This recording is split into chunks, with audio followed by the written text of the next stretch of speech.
That should be good. Right about there. Yeah. Hello. Welcome, everybody, to the Ledger Lounge. I'm Oz, the Crypto Goat. Don't forget to smash that like button, subscribe to the channel, share the show with everyone you know. We're here today with Ryan from Stand With Crypto.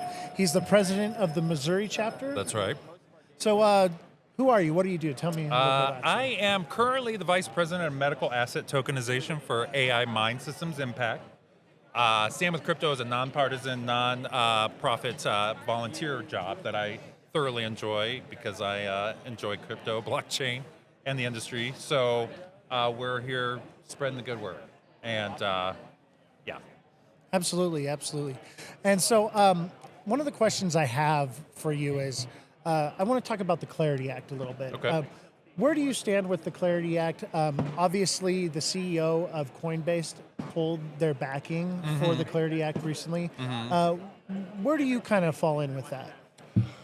You know, I agree with him. We'd rather have no bill than a bad bill. If we cannot have stablecoin rewards and for people to earn on yields or any kind of other financial instruments that people have seen traditionally to be done by banks, should be fought to the biggest that can be done. Like, we should be advocating for a financial system that does not require banks. Banks are not necessary.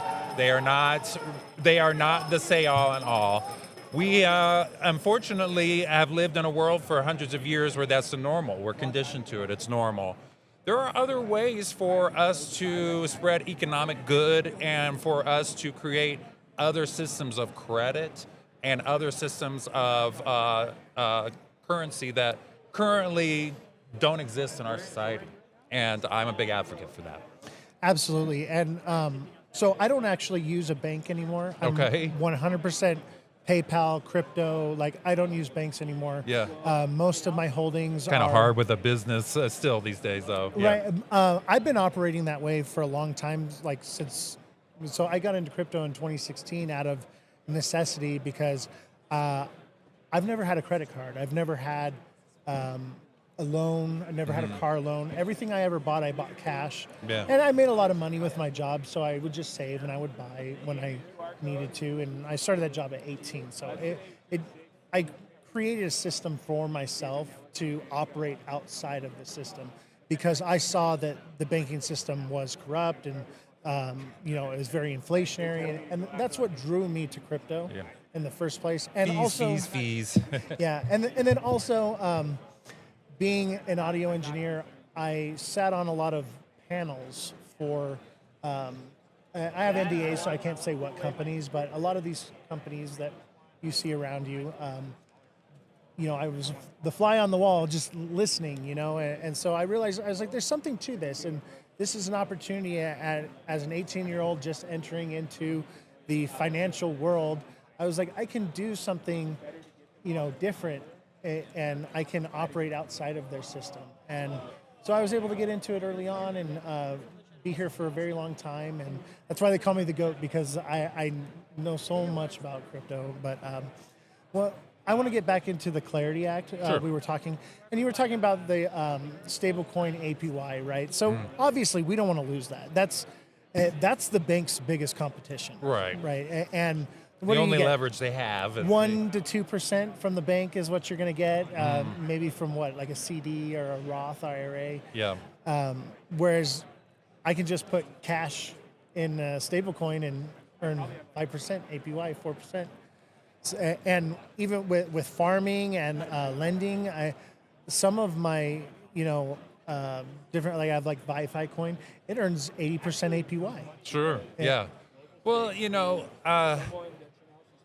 to work for a bank must be a terrible thing to do because if you are wanting the human civilization to truly flourish, then there's no necessary means that someone else should be controlling the moneyed interest of an individual that can and should or may have the ability to do it on their own. And I always, when I talk about crypto a lot for people who don't understand it, they can basically understand that there was a time in human history when We didn't have money, and we had to barter and trade.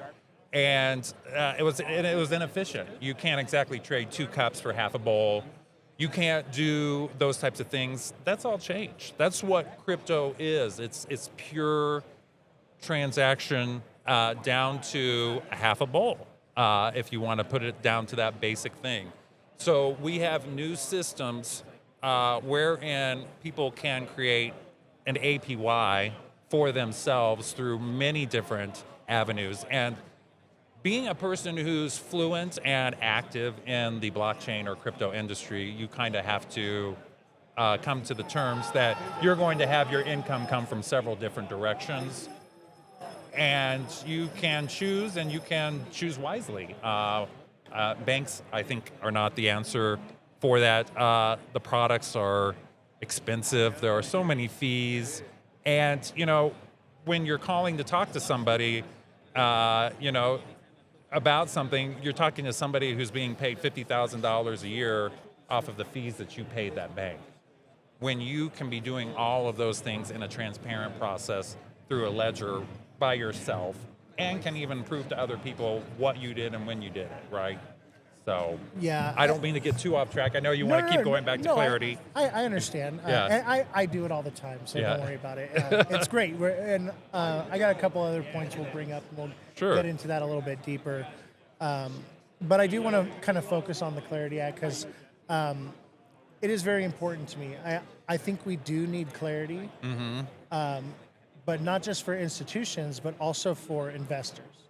And for me, obviously, we want institutions to come in because it's liquidity that's going to, boost our bags. Yeah, but from when I got into crypto, that was the idea, is that institutions weren't into it. And the government wasn't into it. It was unregulated.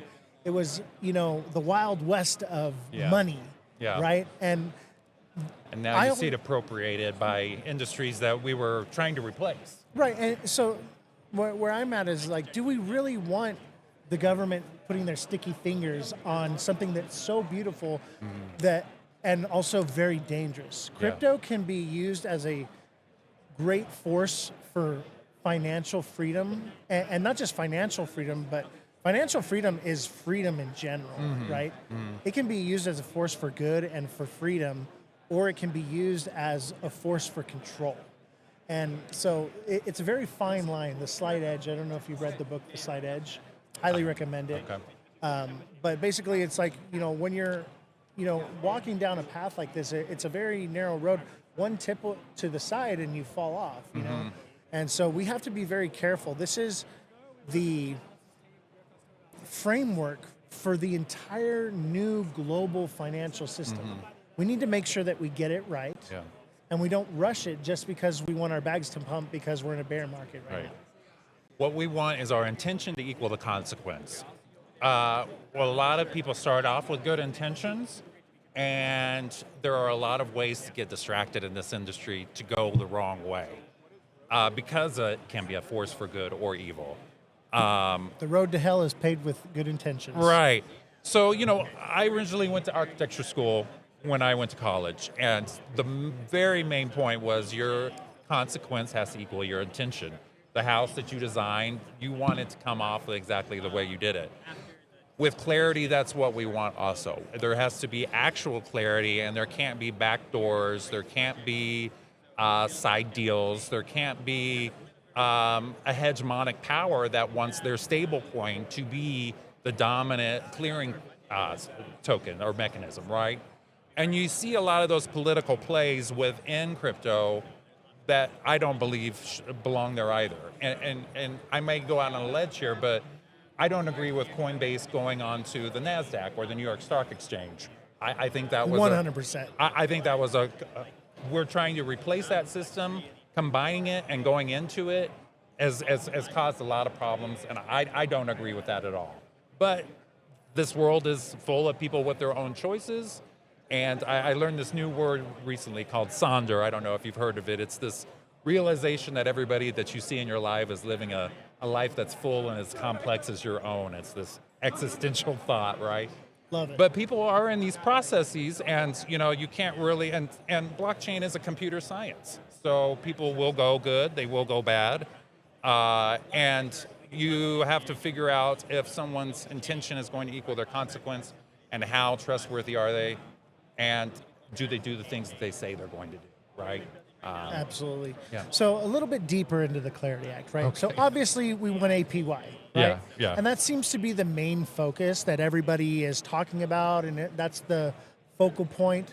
But there's actually a Trojan horse in there that me and my team sniffed out. So we have investigative journalists, we have fact checkers that work for the show, and we were able to find that there's an issue with the Clarity Act the way it stands right now, and I believe that they're using the APY as a way to distract us from this. Have you heard of the Boozman-Booker draft? I've not. So Boozman and Booker are on the Hill, Yeah. and they've been working on rewriting the Clarity Act. Yeah. And so right now, the way the Clarity Act is written is basically there's like a 3-year and so many month grace period for new blockchains and native tokens when they come on. They have to meet a certain criteria, and they start out under the SEC, right? Or excuse me, UFTC. Right? Okay. No, I believe it's the SEC. I'm gonna have to look at this. I believe it's. I now. I think I know what you're talking about. I believe it's the SEC is going to be over the CFTC, if that's what you're talking about. Sort of. Okay, So, well, and for they certain are- processes, So yeah. there have been some developments there. They want to work together, and I'm hoping to talk to the commissioner here at the event. Yeah.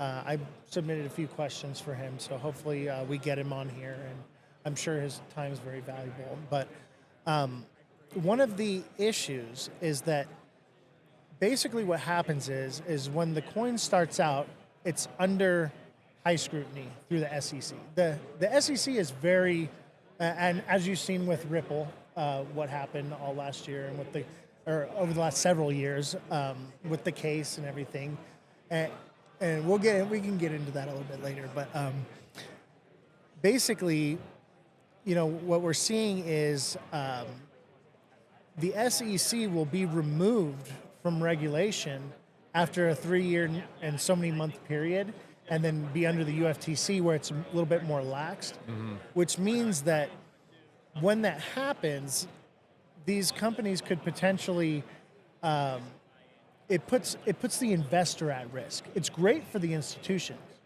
but me as the everyday consumer, you and everyone here, is at risk right now the way it's written. So what the Boozman-Booker draft does is it gives that clarity for the institutions, but also gives the security for the investor. And that's what I'd like to see. I'd like to see that come together. And the problem is no one's talking about it. No one's looked into it. It's being silenced. It's being swept under the rug. And that's why I'm working so hard with Stand With Crypto to educate you guys, because you guys are on the front lines of this. You guys are there. You're hearing about this for the first people time. like you, and we can't. Obviously, as an individual, I can't know everything that's going Absolutely. on. So we depend on people like you. Absolutely, yes. And that's my mission is to, and why first day I got here, I went straight to Stand With Crypto and met everybody. Actually was on the same plane as Rachel from OnChain. Okay. Yeah. Yeah. And so I keep you guys close. I kind of sideswiped you a little bit there. You weren't really expecting It's okay. that. But that's part of what I do with my show. It's entertainment, and I do stand with you. I do stand with crypto, and I do want there to be clarity, and I do want all these things. I want to make sure that we do it right, and I want to make sure that the people that are in power and positions where people listen to you. You're the president of Missouri, right? Yes. So you have pull, not just within crypto, but with these politicians, and we can make a change. But you have to have the information in order to do that. And so I've been planting the seeds, and I'm hoping that through the spiderweb effect that we can spread this information. We can actually get this written the way it should be and make this something great. Yeah. I would love to learn more about what you're talking about, and if there is a way for us to assuage investors' concerns about investing in cryptocurrency through the Clarity Act, that would be fantastic. Right now, I know it affects a lot of business processes that I sit on. You know, just basic assigning a blockchain address for an identity system can be a regulatory hurdle for a municipal identity that doesn't want to lose their information from the federal government, right? By accidentally giving out resident information.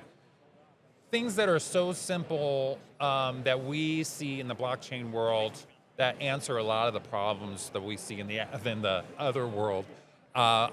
Most people can't make that connection, and although, like you say, I may have pull with politicians or business leaders, they first have to have some kind of opt-in for it. You know, there has to be a reason for them to have the interest, and still the investment of it is still very risky for a lot of people.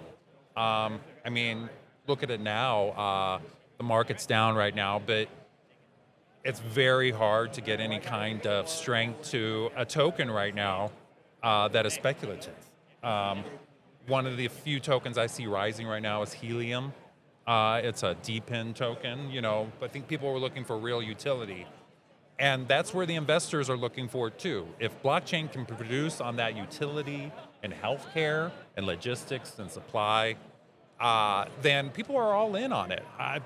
You know, people like my mother who knows nothing about blockchain knows that it can do wonders for healthcare records and those types of things. So investors, if they get security from the Clarity Act and we can get more from what you're saying, that would be fantastic. I think the issue is people are impatient, right? They want it to happen now. They're like, oh, adoption's happening now. What was the ISO 222 thing with XRP and all of that? Oh, it's happening July 12th, and they kept moving the goalposts. People don't understand, like, this is a long-term goal, right? This is not something that happens overnight. We built for centuries. We have to develop infrastructure. We have to develop clarity. We have to develop guidelines. We have to get rid of an entire generation of people that want nothing to do with it. This is something that's 20 to 50 years in the making, and everyone wants it now. Yeah, you know, that's true. And for the sole reason they want their bags to pump because they bought the top. Yeah. And we can't have that be the sentiment. We can't be gaslit into thinking that the issue is APY. We have to dig deep, and we have to find out all the little details and make sure that we do this right, because this is the one thing in crypto I'm most passionate about is the legislative side to it. Because, and honestly, I blame a lot of the problem with the XRP army because of what happened with the SEC and with Ripple. They want that to go away because they think that XRP is going to $10,000 this year. That's not happening. Like, come on, like, be real. Yeah. And I believe that narrative was pushed so hard for that sole reason because they knew clarity was coming. They knew these things were happening, and they want people to be impatient. They want them to be focused on the wrong things, and they want them to be Trojan horsed into, sleight of hand. Look at this hand and not what this one's doing. And that's been the play since the beginning of time. Yeah. And you have to understand, this is the beginning of a new global financial institution, right? You don't think that these people in power are going to have their greedy, sticky, nasty fingers in this stuff? Absolutely. Slow down, people. Chill out, chat, okay? We've got time here. You've got plenty of time. Start accumulating. Now is a great time to buy. All last year I told you to sell, sell, sell. I'm finally saying it's time to start accumulating. We're about there. Time to start DCing into these projects. It's time to start looking into it. Don't buy the top. Don't chase the green candles. Chase the red ones. Find the bottom. Go for the utility. Exactly. And the utility, like you said, it's speculative, right? And we don't know what's going to be adopted. We don't know what's going to be used. We don't know what's BS and going to get rugged. You know, we just don't know. But what we do know is that there are great projects that have great utility, and those are what you should be focused on. Yeah. It's Right. hard to get those to come to the top, to come to the front of the stage. A lot of voices in this field, so it's hard to be heard. I would recommend, like, for these conferences, before I started working them, I always came with a spreadsheet or a PowerPoint, something to show somebody. You never know when you're going to be in the moment when your project can hit that runway, right? So clarity is a very important thing. Clarity for investment, clarity for building your company's treasury, building your own treasury. If we can get clarity and people can finally see the fruits of self-possession and being able to manage all of those things, not necessarily by yourself either. That's what the community's for. You can, I think, find more than money. It's more than money. Absolutely. I think, it's there's a philosophy behind it, and it's when I meet the college kids with Stand with Crypto, those chapters, you're very young, and I think a lot of us got into crypto because it's like, oh, money, but when you start to learn blockchain, you start to learn a really beautiful philosophy. It's freedom. Yes, it's freedom, and it's clarity, right? Yeah. Like a smart contract is like, oh, that answers that business problem so clean and nice, right? Instantaneously Like done, there. and It's that administrative process that can be eliminated through all of these smart contracts has the ability to give us all an autonomous yield. right. Think of the housing market and Mm-hmm. like buying a home mortgage. It takes 90 days to close usually, or more. Yeah. Unless you're paying cash, maybe 7 days. And it goes through how many hands? Right, and it's just like, Yeah. could you imagine just a click of a button and you bought a home? Right. And because your wallet already says that you are a verified person, you have X in this amount, you have this A, B, and C certificate that says, you're not a criminal and you can live in this neighborhood, or whatever is required of that house, can all be instantaneous and provable by your identity. And you can actually go into a contractual relationship with somebody for the purchase of that house without a bank. And that leads me into my next Oh. topic of what I wanted to talk. How do you feel about KYC? As in, do I Know your like it? customer. Yeah. Well, where do you stand on it? Very important from a business perspective. And there's more to that. There's also we go into now know your patient, know your business, know your customer. It all depends on the context, right? Because if I'm reading your question right, who do I want to give my identity to, or who should I allow to let know me, right? And blockchain's not exactly anonymous; it is pseudonymous until you get to a certain point. If you use Monero or something along those lines, but I really think that it's very important for that freedom, for tokenization of businesses, for getting loans through different processes. You talked about how you've never had a credit card. Well, and my work with healthcare and blockchain, MRI machines are very, very expensive. They're like about $3 million. And to install them is about $3 million. And you have to put in all new air conditioning, HVAC, that's separate from the rest of the hospital, et cetera. So if you are a small urban or rural hospital that cannot afford an MRI machine, you can be contracted out to do research for larger hospitals through blockchain processes, and you can start to make money through new credit systems and start to acquire new merchandise because you have become a part of a blockchain ecosystem wherein you, for example, tokenize your radiology imaging, and the radiology center has a radiology permission token. It starts to go into a liquidity pool. Radiology centers can pool their resources. They can build their own systems of credit and start to get an MRI machine with the goodwill of a liquidity pool and a payback with maybe even an APY in there, right? And that's a beautiful thing. Yeah. So, and I know I said like I've never been in debt. I see debt as slavery, but I also understand that it can be a tool that can be used for tax reasons. it's still called and an different asset things. for reasons, you know. Right. So there are different things. Like I said, I operate outside of the system. Yeah. You know, I'm patient. Yeah. So if I can't afford it, I'll wait. You know, eventually. I hear you on that. That's why I bought my house outright, my car outright. Same. You don't. There's that peace of mind knowing that you don't have rent every month. So. Well, I'm looking at houses while I'm out here in Denver because it's a buyer's market right now. Yeah. And right now, all across the country, you can buy a house that needs a little bit of work, and that's the kind to buy, right? Yeah. As an investor. Well, you don't want to buy a house built in the last 5 years. Absolutely. I watch enough YouTube to see those construction I'm stories. looking at homes that are built in the late 1800s and 1900s. Very good, yeah.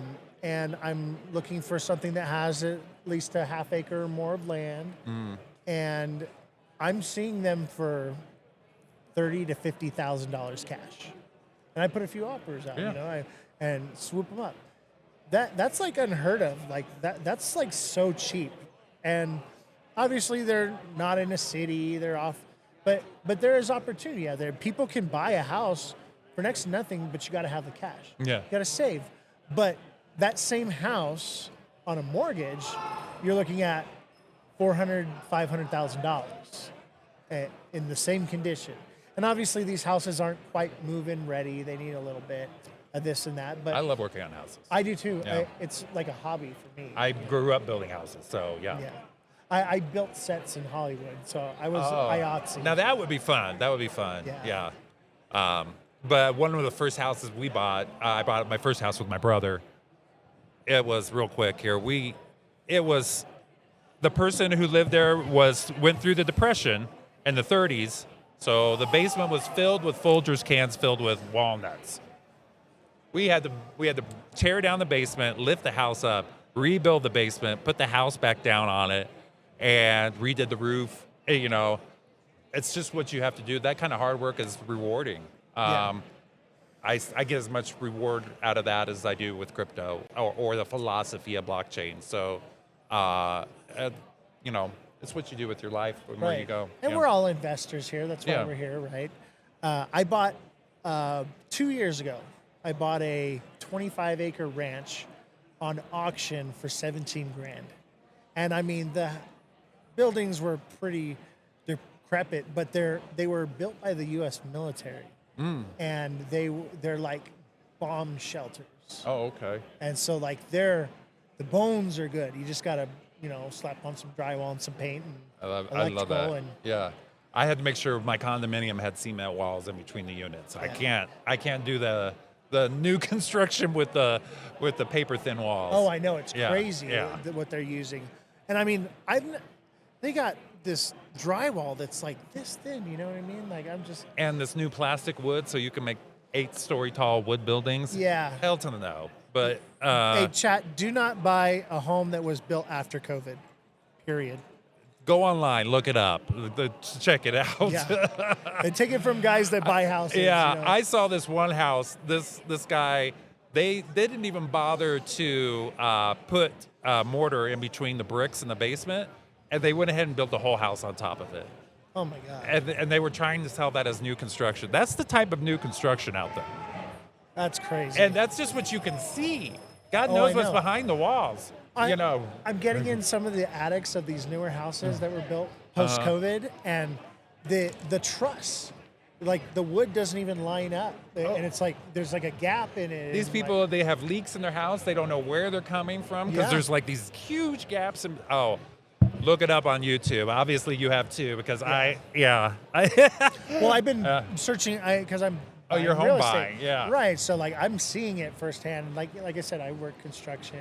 And now they have these. I haven't bought a house in forever, and every house I've bought, I either built or redid. But there's these huge home manufacturers. Now there's like 3 or 4 in this country, and then now it's like it really is McDonald's homes. It's like slap together, throw on a couple pickles, shred lettuce. Yeah. I mean, it's basically house of cards. Yeah. Honestly, I think what's happening is with all the so if this global financial shift that's happening, this adoption that's happening right now, guys, it's happening tomorrow. Hurry up. No, that takes time, right? Yeah. This has happened in history before. And every time we have a global financial shift, it always ends up in war. And what we see is, and we're in World War III right now, whether you want to accept it or not, we are. Everyone is sick right now. Everyone. And the sickness lasts for like 2 months for some people. Some people last for like a month. It's biological warfare. And honestly, I feel like COVID, and I know we're going down the rabbit hole a little bit Well, right I mean, now. I get what you're saying about the Third World War.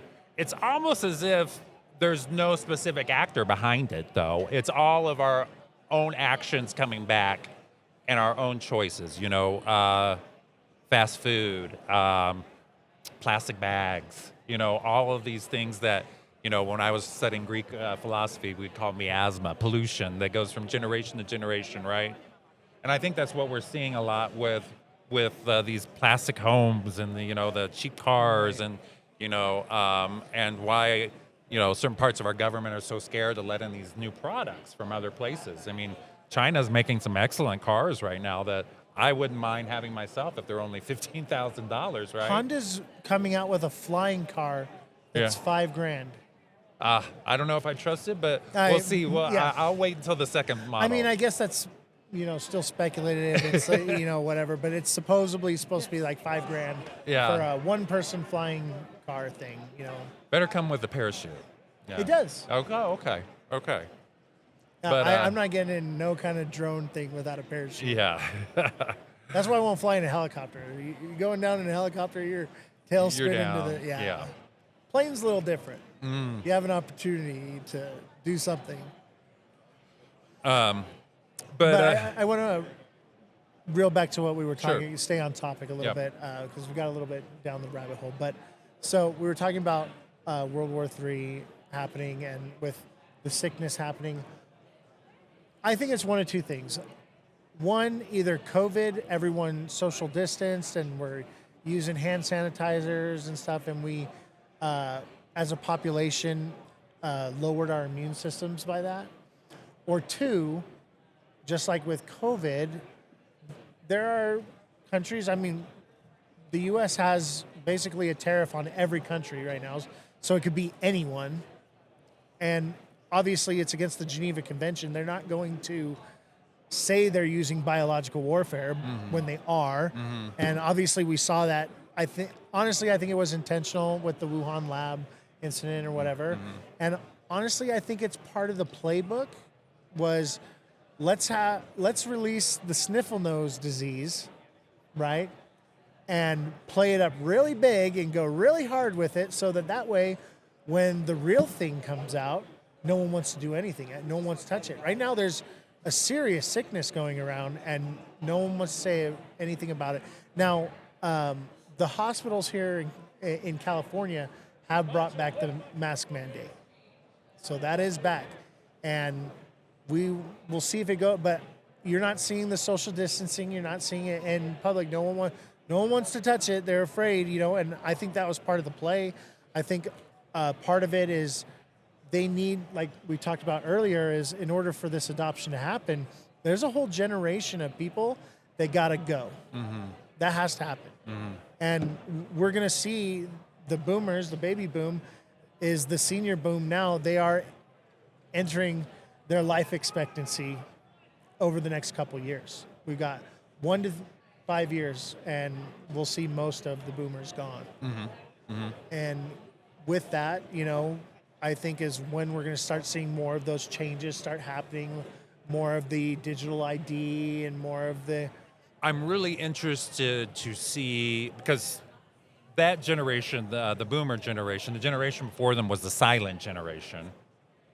and I'm seeing that type of personality rise up in the Gen Z kind of Gen Alpha generation, and they may be that key because they're, I think, in this 14 to 20-year-old neighborhood that, they're kind of jaded about dating. They're kind of jaded about social things, and for lack of a better word, they're more like, show me the money, right? Like, if I'm going to do this, what is it going to do for me? And I think that practicality of those younger kids coming up may be the replacement for the lack of confidence or willingness in other generations. And it's still, I don't think most people realize that we're still talking about fiat. In a lot of ways. We're still talking about. I mean, we have to understand that people's attraction is still to paper money. Right. I mean, I'm a trader. I buy it and I sell it back for money so that I can spend it on something and do something. So this existential fear that people have about cryptocurrency is about keeping on to paper money, right? And we all know this paper doesn't have any actual worth. It's what we trust it to, the fiat we put into it. And people don't necessarily have that fiat right now with crypto, that trust. It can happen with stable coins. It can happen with the right actors that have the right intention that equals their consequence. But we have to see those consequences in real time and that they do actually happen. And that's a part of the verification process, right? In the whole blockchain world. Like, is there a problem? Yes. Did someone verify? Yes. Did it get fixed? Yes. Did someone verify that it was fixed? Yes. Well, I think part of the reason people want the adoption and everything with crypto is also right now, crypto is like you said, you have to buy it with fiat and then transfer it back into fiat in order to spend it. So is it deflationary? Technically, yes, when you can actually spend cryptocurrency at your everyday place. For right now, it's retentionary. So it retains value because as the dollar inflates, it goes up in value. Yeah. But you still have to trade it in for an inflated dollar. And keep it for as short a time as possible. Right, and spend it on whatever. Yeah. And so it's just retaining value. And it goes back to the clarity bill. If you're going to have a $1 unit, there's this a larger existential case of who's going to own the one, right? Is it going to be $1? Is it going to be a yuan? Who's going to have the one, right?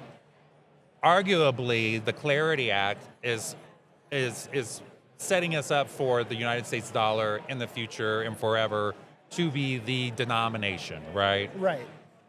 Which is fine. It doesn't necessarily, once it gets into the blockchain world, it's really not the foray of any government, That one can change at any time, right? And that's up to the will of the people, and we're getting into dangerous territory.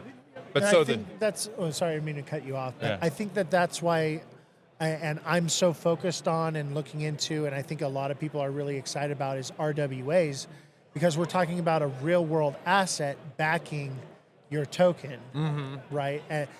And so as that asset goes up in value, there's only so many assets in the world. There's only so much whatever. Obviously, like take lithium, for example, or rare earth minerals, right? They were, a little bit more valued because they were so rare. And then they found in Iran, the rare earth mineral deposit just recently. And so that, kind of dropped it. And so the value of rare earth minerals, but then that was offset because we need more of it in order to produce AI and all the new technology that's coming out. So it kind of just held its value, but obviously, real world assets can fluctuate in value just like the market can. But, everyone's always going to need a home. Everyone's always going to need drinking water. I'm huge on the idea of tokenization of water rights. That's going to be a very big one for sure. And obviously, they're probably going to tokenize air, right? Air traffic control or something. There's already a couple DePIN companies in that area, yeah. Right, because What's the most valuable resource is food and water, right? Water first. So, and everything else comes after that, right? So, like the tokenization of water is going to be a huge thing. But once, these tokens are backed by something that's real and tangible like that and not paper trash, Yeah. that costs more to make it than what it's worth. It's not really deflationary Yeah. until it Well, there's also a really big discussion about what is a real world asset. And it's kind of where you're getting into consumer choices and what actually constitutes a product or what constitutes an asset. And those we've seen that those tastes can change as well. And of course, like you said, the value changes as over time. But if you have that one single unit with that basket of real world assets behind it, that change in value, but you have the one that stays the same value, and you can have that APY. That's what we want with the clarity. right. The assets can change, yeah, obviously, but we need a single unit, right? We need that unit. Right, we got to figure out what it is. Yeah. And I figured it out. What is the true value? What is actually worth something, right? Yeah. That's the big question, right? What should we be in? What are we actually using, right? And a lot of people say gold, they say silver, and all these things. Gold and silver, obviously, gold has some use case because of technology. It's very conductive. Silver, it's got medical uses and all these things. They have utility, right? But gold as a currency is dead technology. The price of gold right now, I think, is freaking crazy. It's like a 4,000 or something. Yeah, like if you're that. buying gold right now, you're an idiot. Like, come on, it can't go forever. Obviously, it can go higher, but if you're buying the top right now, I feel bad for you. You probably bought XRP at like $3.60 that last year. Anyway, but what I'm saying is what is the true value, right? The true value is our labor. It's time and energy. Yeah, sure. Right? And we put in our time and we use up our energy, and then we want to have something Compensation. to transact Yeah. for our time and our energy. So that is the true value. And that's why I find Bitcoin as very valuable, because it is proof of work, which is time and energy. And Bitcoin's important even if you don't use it as your substrate, as your main token. It's very important for temporal recording and doing. You've heard of what is the? I'm going to forget the word. I'll just go on. Bitcoin has a very good way of anchoring things into a temporal time slot, right? There could be a way, there's the science fiction trope that the past can be changed because of what happens in the future, and that's why we have the Bernstein paradox. Bears, Yeah, and yeah. all that kind of stuff. So what happens when what we value changes, and what an actual asset is, and what we feel like is going to be valuable in the future. So I don't really know where I'm going with that point. Well, we're talking about the true value and what we should be investing into, and what is actually going to back our tokens. Yeah. Right? Universal data income, right? We have this abstract taxation philosophy of universal basic income because AI is going to do so much that we're not going to have anything to do. So we're going to require some kind UBI. of supplementary income. Blockchain allows us to do a universal data income where the signal you put out has an inherent return, right? The remuneration comes back to us. And that's one of the beautiful things about the philosophy of blockchain, is that it can return to us what was taken or could be taken or appropriated by AI. People have this anxiety about AI hollowing out our human endeavors. Blockchain is the contract that says, well, wait a minute, you've got to pay for that first, right? I don't think a lot of people realize that blockchain is the savior for them, that the anxieties of AI has given them. Right, because they're just farming our data now to train the AI, and we're Right. not getting anything for it. We're not getting anything back. So what I do and my mission with my job, and more broadly with Stand with Crypto, is returning the power to the people, right? And what is that? And that is blockchain to me. That, AI is fine and dandy and all, but, it's really just regurgitated right now LLMs that have pretty much reached their limit, right? They'll come out with a new model here and there, but, nobody's really talking about the other types of AI. Generative text, okay, great, people don't know how to write their own reports anymore, so. AI is about to get really crazy. I don't know if you read the Big Beautiful Bill. I read every word in it. Okay? I have not read the whole I believe bill. it's like 14601 or something like that section in there. It's just under or above the health section. There is a part they put in there, and a lot of people don't know this. No state or federal government in the United States can regulate AI for the next 10 years whatsoever. Yeah. And obviously, There's the corporations are still kind of regulating themselves because they're a little afraid. But obviously, somebody's going to open Pandora's box here in the next 10 years. Well, OpenAI already has, and they've gotten themselves in trouble because now they have to record everything that happens, right? So, and they're very open about, well, I don't know that they're very open about, but you can pretty much guarantee anything you put into ChatGPT or OpenAI will be used for their training purposes, right? Yeah. So, when I hear people talk about, oh, I designed my whole business on ChatGPT, I'm like, well, you don't really own it now, people need to be careful with how they use AI, and especially with novel processes like we're coming up with here. It tells you what you want to hear now. It tells you, well, it compliments you. That's the best idea I've ever heard. That is one part to it, but it also allows other parties on the other side to be aware of what's going on within your corporation, your business, your podcast, your personal life. So you have to be very careful with what you put into AI, and you have to be very judicious with which ones you use. Absolutely. Yeah. And you were talking about like UBI and like blockchain, how that would potentially the data you get paid for it. And I believe that once robots are doing all the jobs, our job is going to be to train the AI, and you're going to think you're playing a video game or whatever, but you're training an AI. Well, and that's how you're going to get paid.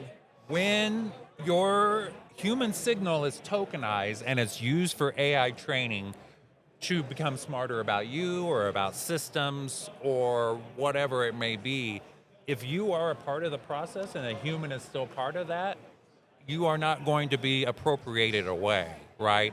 An autonomous yield will happen for the AI, and an autonomous yield will happen for you.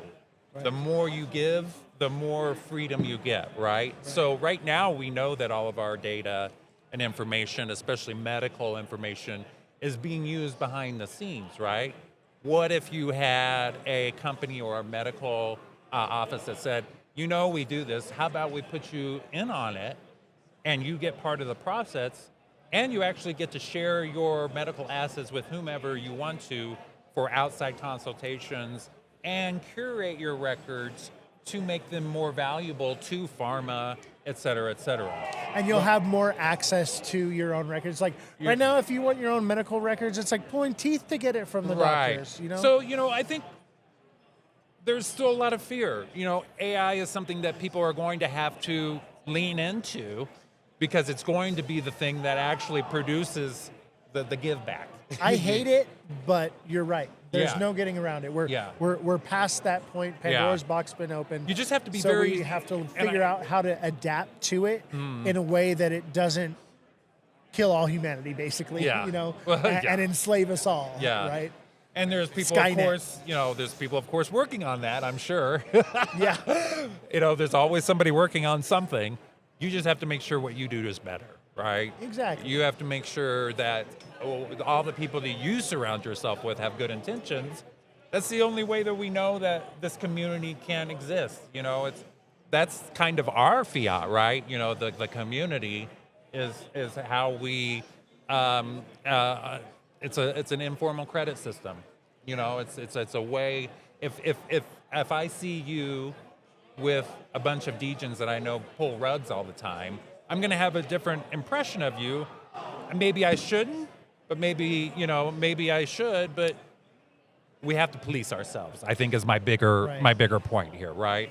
I can't go around saying don't do this, whatnot, when my best friend's doing rug pulls, right? I'm not. It depends on how long I've known him. If you're my childhood friend, you get your hand smacked. If I've known you for a little bit, I can't do business with you, right? So that's the world we live in.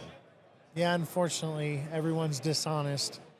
I wouldn't put it like that, but I think prove and verify. Smart contracts takes a lot of that dishonesty out, and because you're making contractual relations with people you don't know, and the only way to do that is through confirmation of what's in your wallet, whether that be an NFT, the currency, or however the transaction's happening, right? And we're saving time and energy while doing it. Right. I mean, technically, okay, because what was it? Bitcoin last year used like $100 billion to operate or something like that. Oh. It was a lot. It's a lot of energy, but honestly, that's the dirty part of making value. Well, I think so. I don't know if you know this. In 2020, Donald Trump signed the Release of Suppressed Technologies bill, which states that all suppressed technology is to be released and implemented into society by 2025. And it's part of Agenda 31, whereas by 2031, the world will be unrecognizable. It'll be what you said, the flying cars, the robots doing the jobs, the UBI, all of that. And that's where it all started, right? So now I got a little off topic. What were we talking about? But basically, shoot. I lost it, chat. Don't forget to hit that like button. That means it's a good conversation. Yeah, don't forget to hit that like button, subscribe to the channel, share the show with your friends, follow me on all platforms at Oz the Crypto Goat, all lower cases, no spaces, and don't forget to sign up for Stand with Crypto. You go to Ryan right here. Yeah. What's the website? Stand with Crypto. Standwithcrypto.org. Go there, sign up, and you will be able to. Once you're associated with your state, you're able to look up and go to events around you. And hopefully there are ones close to you. If not, maybe you are the next person to throw a Stand with Crypto party. Get in touch. Right. And we have a lot of viewers that are in the UK and in Australia and all over the world. We're an international organization. International. Yeah. Anywhere. Get plugged in, find your chapter, and, read before you sign something. Never sign anything without reading it. You don't have to check every box, but yeah, exactly. I wrote my own letter personally. Before I even knew who you guys were, I was already writing my own emails and making phone calls. Excellent. And this brings me to the last topic I want to talk about before I let you go. I know it's been about an hour now. That's fine. Yeah. So I am. For a long time, since we heard about the Clarity Act, I've been like, hey, hit the brakes. Let's make sure we get this right. Obviously, we talked about that. And the sentiment with the community right now is that it doesn't matter because the lobbyists have all the control and, the powers that be and the banks and whatever, they're going to manipulate and change. And there's nothing we can do about it, so we might as well push for it and allow it to happen. And I'm like, no, the primaries are coming up right now. This is your chance to actually have your voice be heard.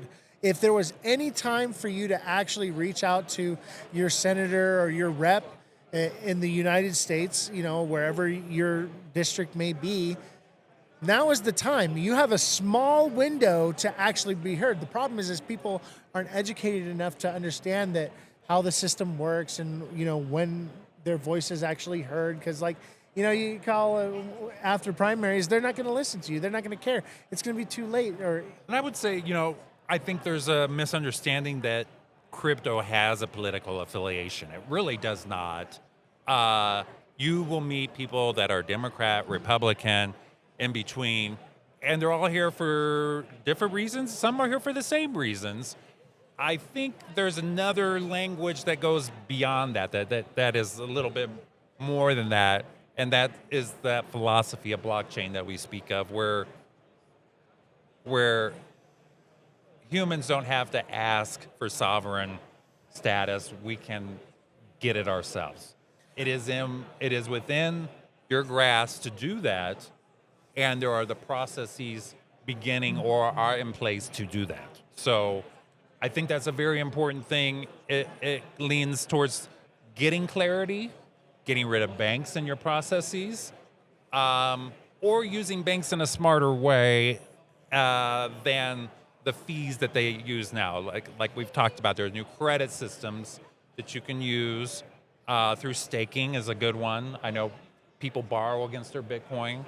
There are new and different ways, especially for these younger generations. You know, I see these stories of $2,400 a month rent for these one bedrooms. Yeah. And we talked about the construction of these places. I can only imagine, you know, these luxury townhouses that these people get. You know, there are different ways to build things than the same old broken system of that construction industry, of the banking industry, and all these others. There are new ways to do business that can free human society. You know, international currency does not require the United States. It does not require these things. And, you know, a long time ago, you know, I may have different thoughts now, but one of our biggest jokes was, you know, have you ever seen Tina Turner and Thunderdome? Yes. Okay. They had Bitcoin. Because I bet they had a tower that transmitted to the next nearest town, and they sure as hell didn't use dollars. Right. But there was some kind of electronic, digital currency. Like I say, it was Bitcoin, but it's something, right? Well, people think that this is just a new concept. They've been talking about Right. this since the 80s, you know. How are you going? It's just like the smart contract between two people who don't know each other. How are two Thunderdomes going to confirm that this $1 is this $1 by having a currency in common, right? That's what crypto is, because it's international. You may choose a different flavor of one. You know, Bitcoin is, you know, the largest one. Ethereum's, you know, the ecosystem's the largest. You know, Solana may be a larger chain than the actual Ethereum chain, but Ethereum has a huge ecosystem of thousands of chains, it seems like now, right? So there's all sorts of, the world's new. I want to circle back to one thing you said earlier, how this is a bipartisan issue with crypto. And no matter how you feel, chat, about the current administration, this doesn't have to be something that bifurcates us. You don't have to hate crypto just because you hate Trump, and you don't have to love crypto just because you love Trump. We can find common ground, okay? And we can understand that this is what's happening, and, you know, let's get it right. And let's come together as a community to work together to bring that freedom we talked about in the beginning of the show. Well, you know, life isn't as simple as Republican or Democrat, right? Absolutely. I'm a you know, libertarian. You know, you know, our marketing and our society would really like to put us into these very nice, neat little demographics, and they do so. They do so with our advertising to catch us off guard and be like, oh, that's nice. Yes, I will join that, and all these types of things. You have to be adamant. You have to be. We have to normalize not hating each other because we have a different opinion. Yeah. You know? Well, you know, blockchain goes beyond. Yeah, it's not opinion. It's basically the perfect black and white. You know, it's certainty in a world of chaos. Absolutely, and it's one of the things. I mean, it tames the AI. It tames the wild business process. It tames the banks. It does. It tames a lot. There's a lot. Yeah, Oh, we're getting the signal to wrap it up. Okay. So, well, it was really nice speaking with you today. Ryan, great show. It was Yeah. great to meet you. Yeah. And you're welcome to come on my podcast anytime. Perfect. I love Stand with Crypto. Okay, I know I give you all a hard time because I want you to be educated. I want you to understand. Because there's a lot of lower level people too, and I Well, want we them depend to on people on the street. That's what right, we're here and for. I Yeah. want the new people to understand just how grave the position you are standing in, and I revere you. I want to join Stand with Crypto. I tell every Miss Nifty all the time, my resources are at your disposal. Let me know what I can do. I want to be involved. I want to have this conversation that we had today with everyone in Stand with Crypto and every politician out there. It's possible. We'll do. And we'll leave it at that, guys. Don't forget to smash that like button, subscribe to the channel, share the show with your friends. Follow me on all platforms at Oz the Crypto Goat, all lowercases, no spaces. And thank you for joining in tonight. Have a good evening. Have a good one. That was great. I Yeah, enjoyed thank that. you very much. You'll have to give me a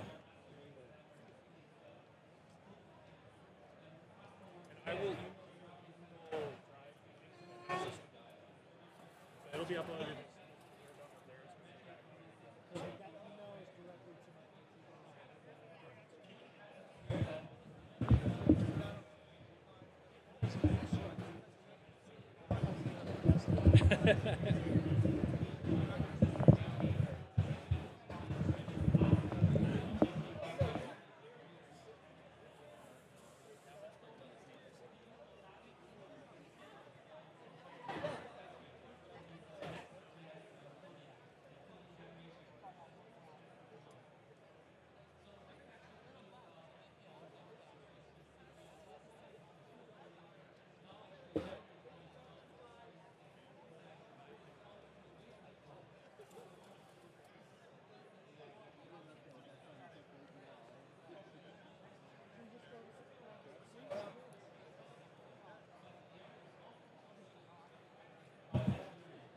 I used to have some of these bar stools. Yes. They're in red. With the mics, we have a pretty heavy noise filter on just to help take out some of the background noise. So we keep it about a fist away from your mouth as you go. Okay.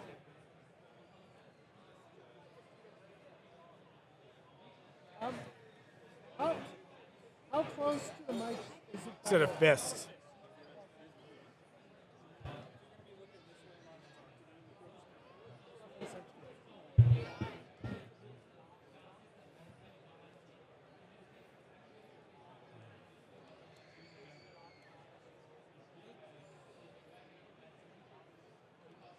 Nice lighting.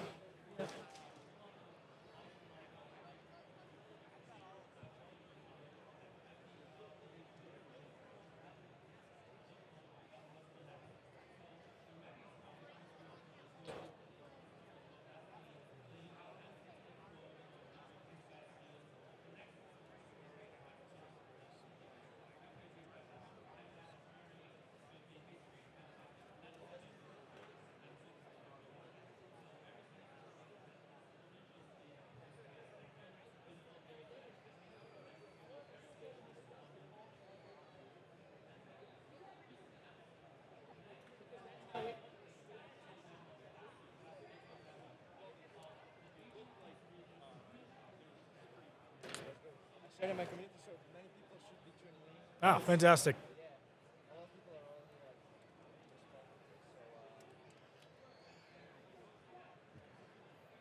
Michael, have you tweeted the spaces from our handle?